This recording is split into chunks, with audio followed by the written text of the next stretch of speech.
Tolong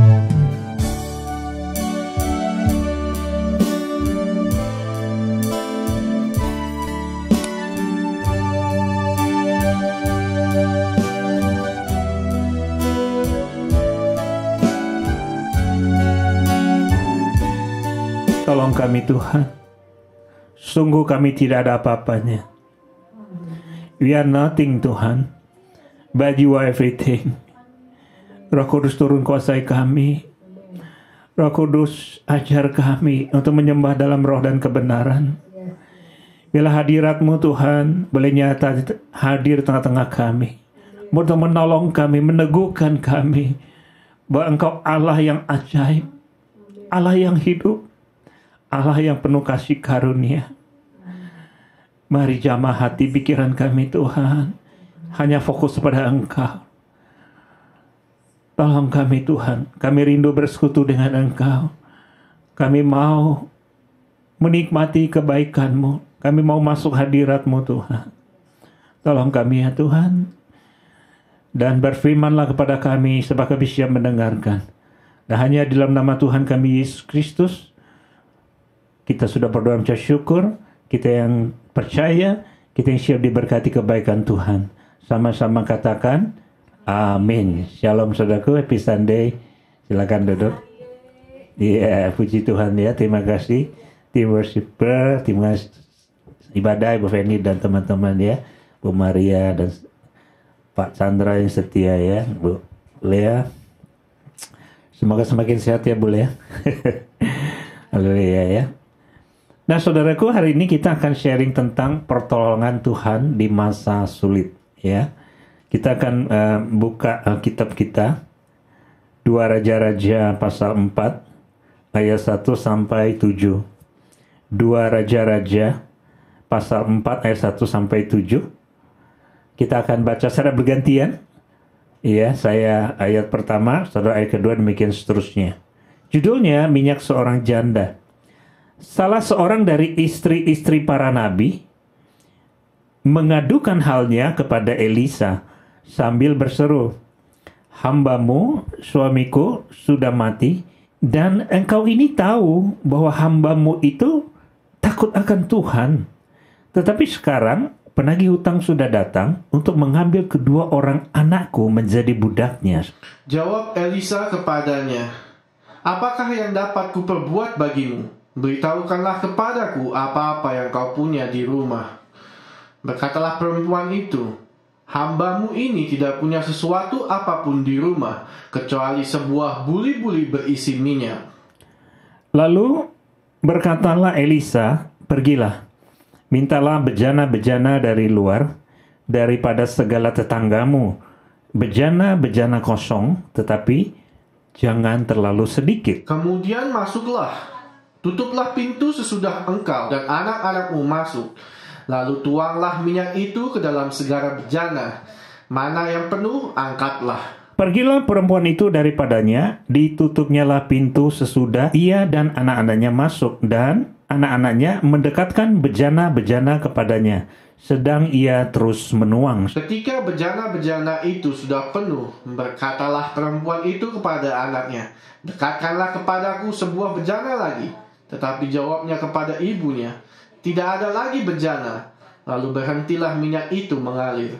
Kemudian pergilah perempuan itu memberitahukannya kepada abdi Allah, dan orang itu berkata, "Pergilah, jualah minyak itu, bayarlah hutangmu, dan hiduplah dari hasil engkau serta anak-anakmu." Amin ya. Saudara, pernah ngalami masa-masa yang sulit? Haleluya, puji Tuhan ya. Pernah sesulit ibu ini, ibu janda ini?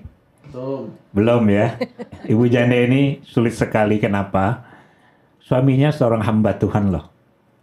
Tapi waktu suaminya meninggal, bukannya ninggalin deposito, tapi ninggalin hutang, betul? Karena ninggalin hutang, gak bisa bayar zaman dulu. Dia punya anak laki 2, mau diambil supaya bisa dijadikan budak.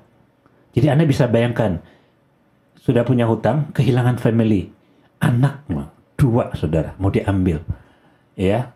Jadi ibu ini mengalami kesulitan yang sangat luar biasa.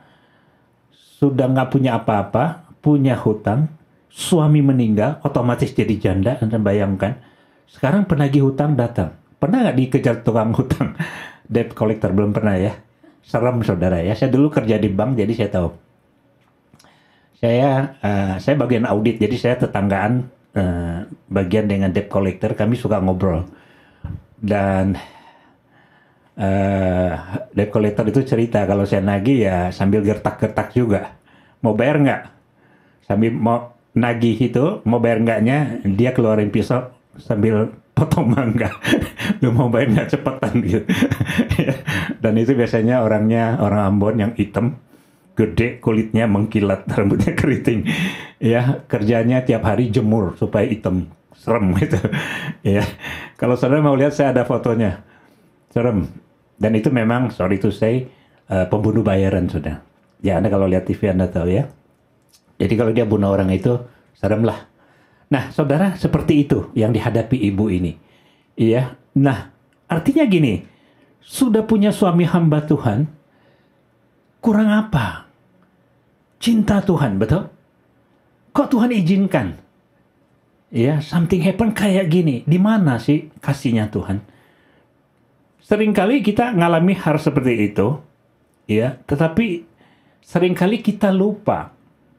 Makanya hamba Tuhan ini tanya, Ibu, do you have something? Ada sesuatu yang berharga di rumah ibu?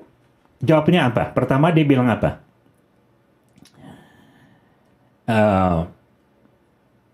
Jawab Elisa kepadanya, apakah yang dapat kuperbuat bagimu? Beritahukan kepadaku, ya ayat 2, apa-apa yang kau punya di rumah. Berkatalah perempuan itu, hambamu ini tidak punya sesuatu. I have nothing. Seringkali kita merasa, aku nggak punya apa-apa. Ya, tapi di dalam ketidakada punya apa-apa itulah seringkali Tuhan bekerja. Betul? Semakin engkau mengandalkan bahwa, oh Tuhan, I have something. Ya, aku bisa lakukan sesuatu. Ketika engkau berkata gitu, biasanya Tuhan stop. Dia nggak akan pakai kita. Tapi semakin engkau kencang berdoa, Tuhan, I'm nothing. Ya, aku nggak bisa jalan tanpa Tuhan. Seperti Musa bilang, ketika kepada Tuhan, aku butuh engkau. Dan Tuhan seringkali izinkan, kita itu memang sudah nggak punya siapa-siapa. Teman ninggalin kita.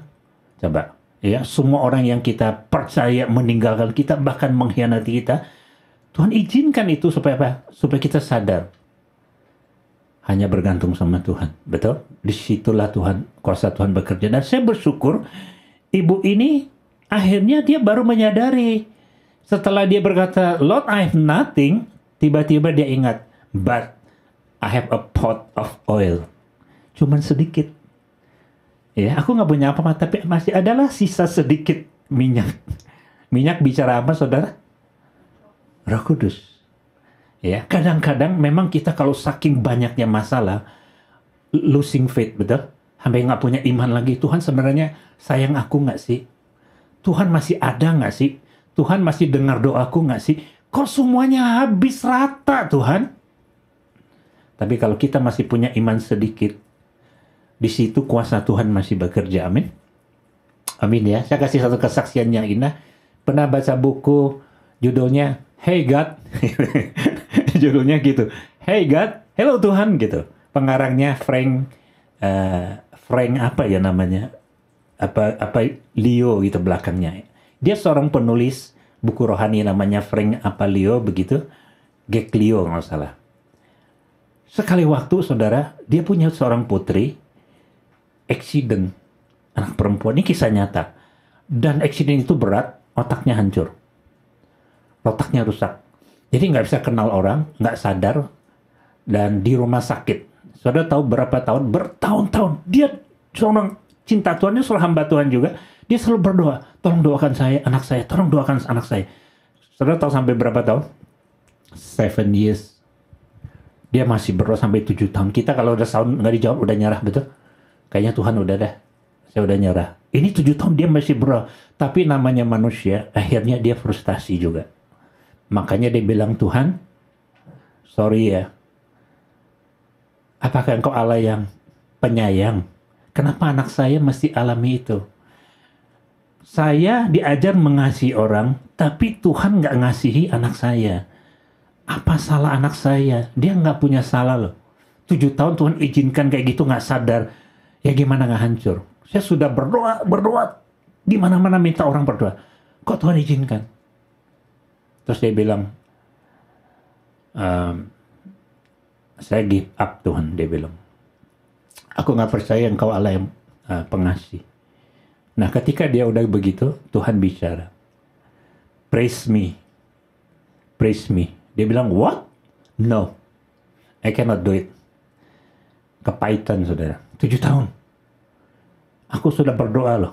Udah main kau dengan sungguh-sungguh. Hari ini, anak saya kayak gitu. Mana cintanya Tuhan? No. Tapi Tuhan terus makin kencang. Praise me.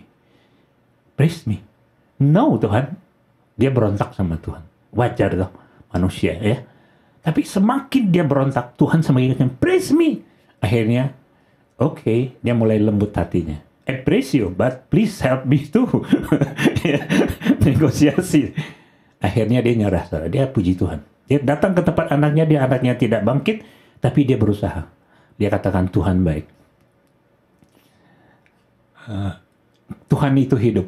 Dia memuji Tuhan. Ya. Engkau Allah yang mengasihi aku. Nah, ketika dia mulai memuji Tuhan, dia kaget. Anaknya bangun, dan anaknya berteriak, Daddy, where's my daddy? I want to see my daddy. Kaget dia, saudara. 7 tahun. Nggak kenal bapaknya karena otaknya hancur. Ya, nggak main-main loh. Udah 7 tahun is no hope, right? Dokter mau kayak apa udah pasti angkat tangan. Nah, itulah. Ketika kita masih punya iman, masih punya minyak, even cuma sedikit, ya kuasa Tuhan masih bekerja. Amin. Ya, kadang-kadang Tuhan izinkan. Nggak ada orang bisa tolong lagi, betul? Dokter sudah angkat tangan. Tapi sepanjang masih ada a pot of oil, luar biasa. Ya, haleluya ya. Makanya dia ngarang buku itu. Hey God. Judulnya aneh. Oke. Nah, hari ini kalau saudara mengalami kesulitan yang seperti ibu ini alami, Nabi Elisa mengajarkan ya bagaimana supaya kita bisa menerima berkat Tuhan dalam kondisi seperti itu ya. Yang pertama, Tuhan mau ajarkan milikilah roh yang berserah. Betul? Ya, walaupun kita sudah tidak punya apa-apa, ketika hamba Tuhan itu berkata, ya, kalau kamu punya 1 pot minyak saja, it mean you have everything, right? Mungkin kamu nggak punya uang, mungkin kamu nggak punya pekerjaan, mungkin kesehatanmu sudah hancur banget, dokter sudah angkat tangan, betul? Ya, mungkin kamu pikir pelayananmu sudah hancur. Sepanjang engkau masih punya sedikit iman, that's powerful. Ya, amin. Tergantung engkau serahkan kepada siapa hidupmu. Ya, dia datang kepada orang yang tepat. Dia datang kepada Nabi Elisa. Apa bedanya Nabi Elisa dengan Nabi Elia, saudara tahu? Nabi Elia itu mewakili Yohanes Pembaptis, ya pelayanannya. Tapi Nabi Elia itu mewakili Tuhan Yesus, pelayanannya. Nanti yaitu apa? Allah yang menyediakan, Allah yang mencukupkan. Bukan hanya 1 orang, 1 gereja, 1 bangsa pun Tuhan bisa penuhi. He is the provider. Ya, dia datang kepada orang yang tepat ketika dia ceritakan semua masalahnya dan dia bilang ada 1 pot minyak saja.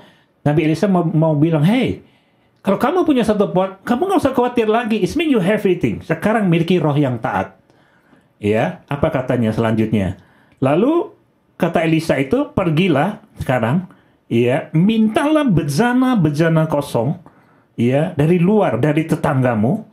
Kemudian bawalah bejana-bejana itu dan dia pesan, please jangan terlalu sedikit. Nah, kalau saudara merenungkan ayat ini bingung ya, Bu Maria ya.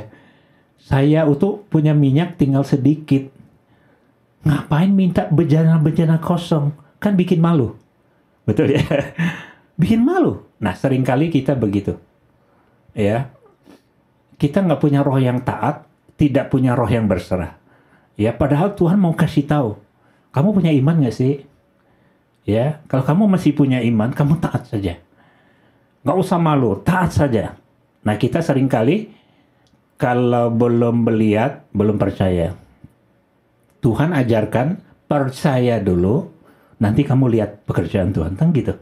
Nah, ibu ini diajarkan, kalau kamu mau terima berkat, miliki roh yang taat. Dan saya bersyukur ibu ini taat.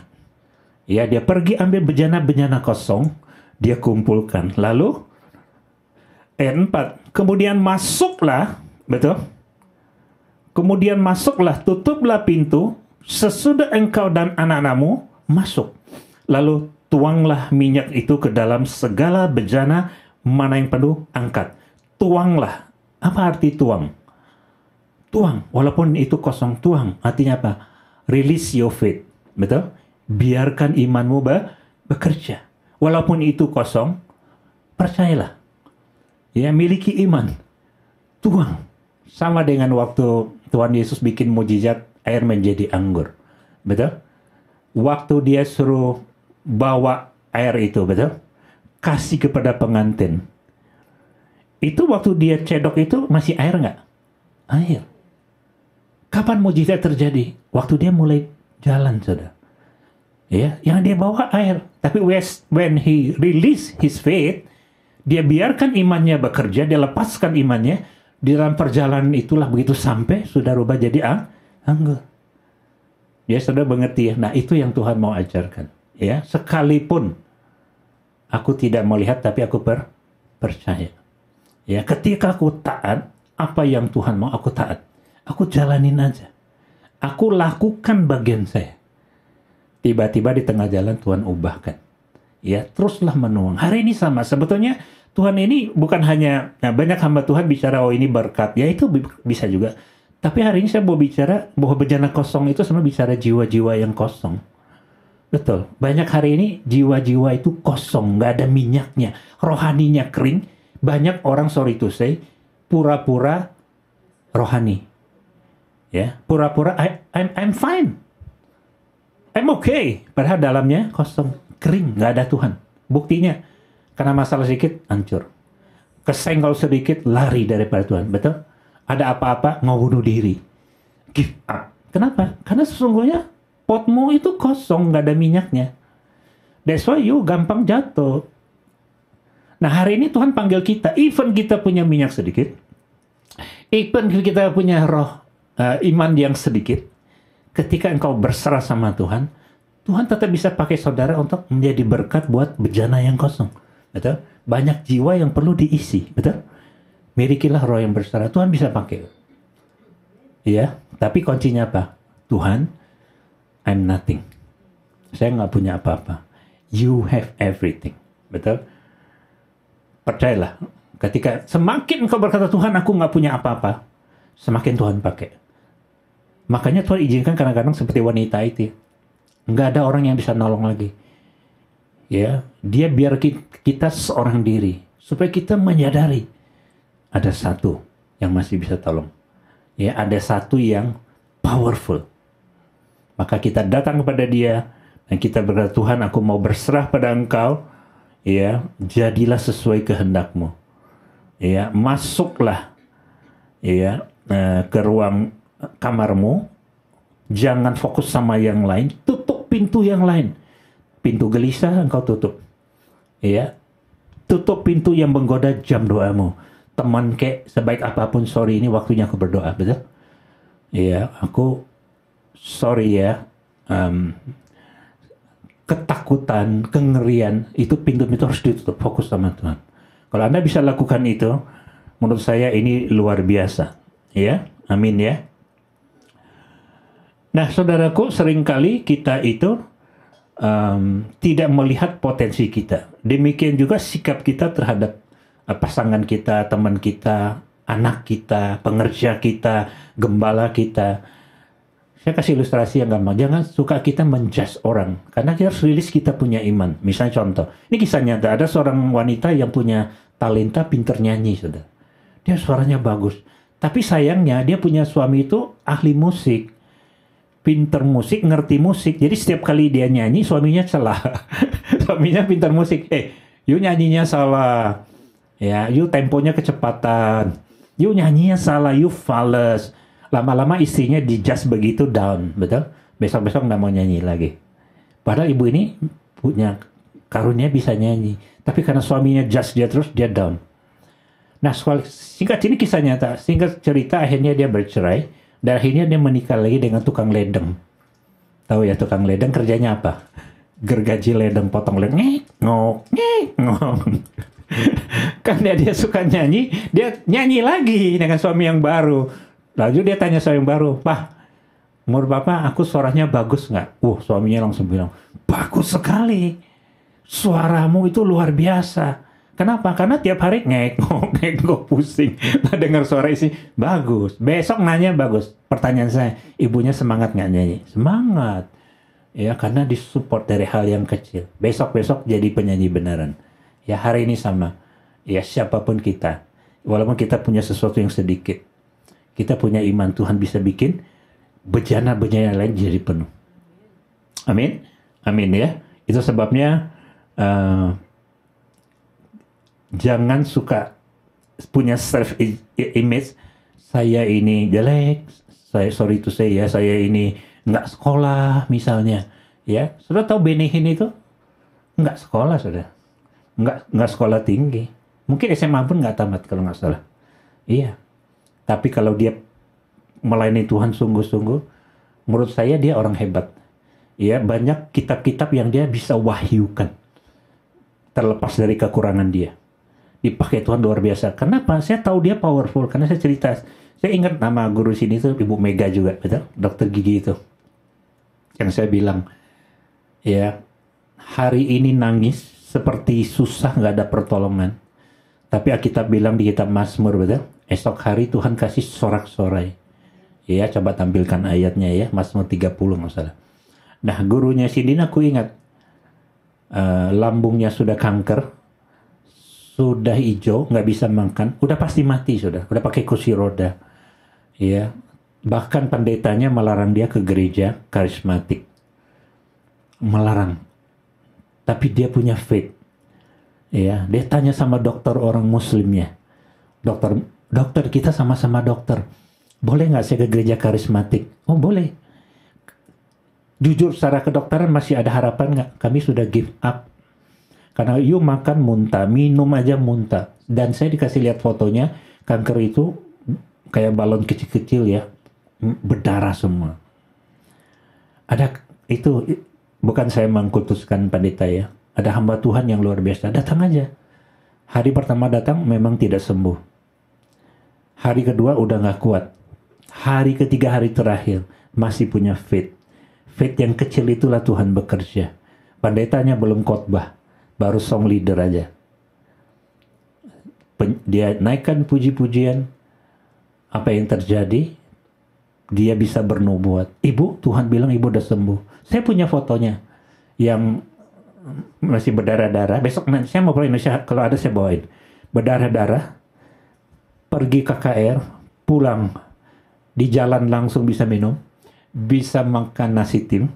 Palanya sudah gundul karena kebanyakan kemo, udah nggak bisa di kemo lagi mati. Dia bisa angkat tangan sembah Tuhan. Ya, biasanya. Setelah itu dia ke dokter yang sama, dimasukin alat lagi, difoto lagi. Saya lihat fotonya, saya kenal orangnya.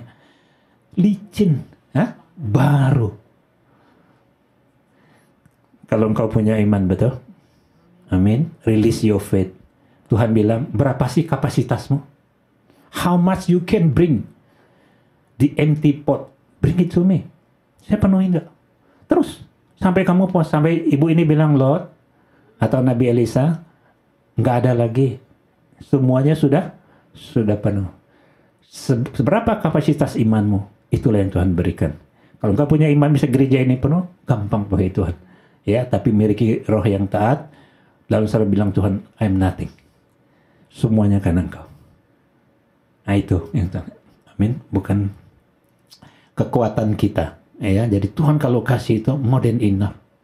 Ya, saya percaya itu. Ya, amin ya. Oke ya, saya kira itu yang penting hari ini buat kita. Ya, sampai hari ini Tuhan masih bekerja. Ya, amin ya. Jangan lihat sekelilingmu, kau akan takut. Ya, kalau engkau lihat keadaanmu, engkau akan kecewa. Tapi pandanglah Allah semesta alam ini, ya. Tuhan di atas segala Tuhan. Amin ya. Dia sanggup mencukupkan segala kebutuhan kita. Iya, dia nggak pernah ninggalin kita. Dia rindu kita alami kuasanya. Tapi datanglah dengan segala kerendahan hati. Lord, I'm nothing, you are everything. Amin.